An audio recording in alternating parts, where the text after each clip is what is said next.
Hello and welcome to a special video by the team here at Atlantic Capital Markets. Now, with the release of Lloyds Banking Group's end-of-year results this morning, we're going to take a look at this interesting stock and let you know our thoughts on whether it's the right time to be buying into Lloyds. So let's start with a look at who Lloyds Banking Group are. Now, Lloyds is one of the most followed stocks in the FTSE, and current price action has put the company back in the spotlight. It's one of the UK's largest financial services organisations, with 30 million customers and 65,000 employees. Lloyds has long been the bellwether for the UK economy due to its large focus on the UK domestic markets and a product range only offering customers more standard services and less exotic or investment-based products. This approach is both a gift and a curse depending on the overall view of the UK economy. Being the most domestically focused bank in the UK, you will always see bigger fluctuations on the share price in relation to the UK economic data and the outlook on the economy overall.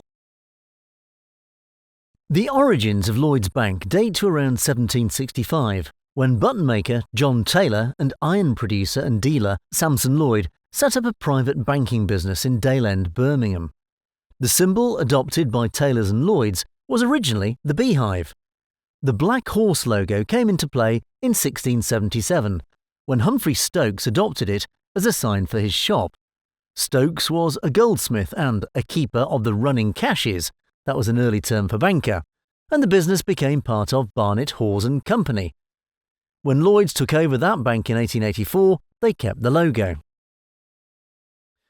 The retail division is a leading provider of current accounts, savings, credit cards, loans, mortgages, insurance and motor finance. The retail side has brands that include Lloyds Bank, Halifax and Bank of Scotland and serves millions of customers. The commercial banking division primarily focused on UK businesses and those with strong links to the UK.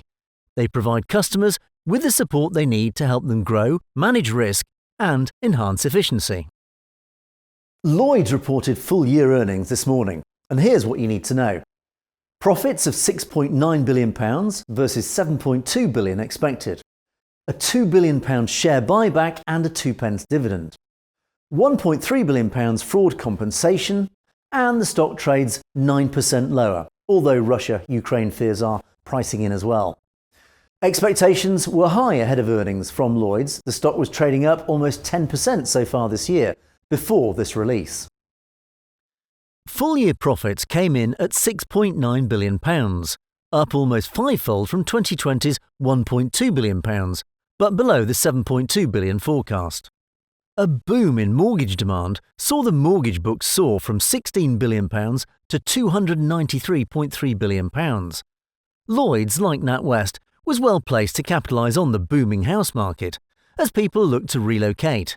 Brits reassessed their housing and space needs across the pandemic, and working from home also gave people more freedom over where to base themselves.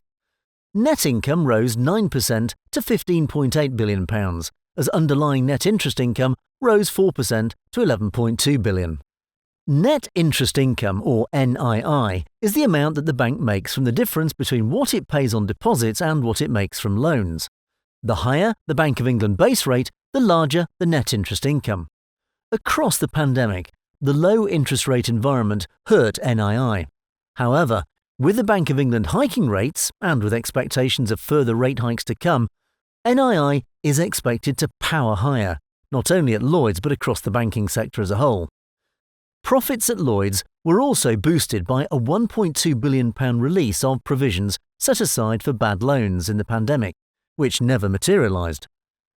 Lloyds has set aside £4.2 billion in the previous year for bad loan provisions. However, profits missed forecasts mainly due to a high remediation charge of £1.3 billion, which included £600 million for payouts relating to historic fraud at its HBOS Reading branch. Lloyds, like its peers, announced a huge £2 billion share buyback programme and a 2p dividend.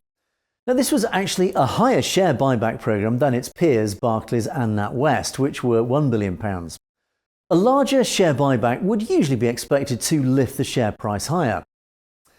But what about the outlook? Well, despite the disappointment in earnings, Lloyds reported a strong outlook, increasing its key profitability goals.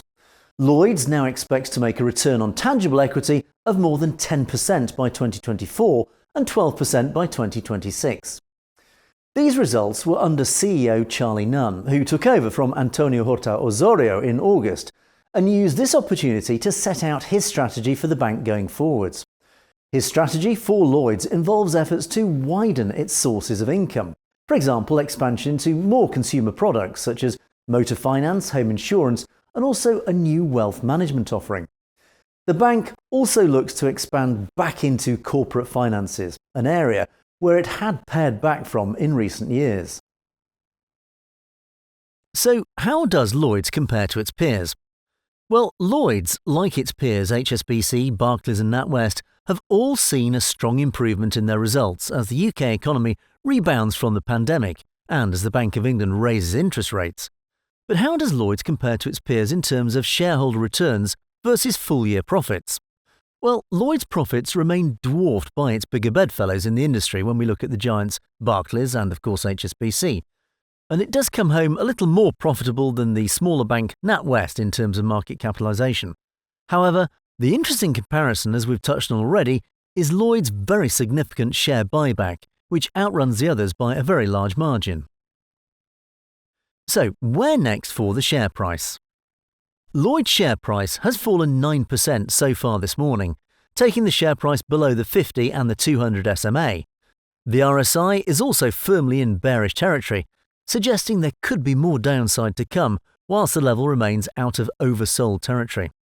The long wick on the candle suggests that there is little acceptance at the higher price points. Currently, the year-old rising trend line is supporting the price, preventing further losses. A fall below here at 47 pence could open the doors to 45.4 pence, the November 26th low, ahead of 44.25, the December low.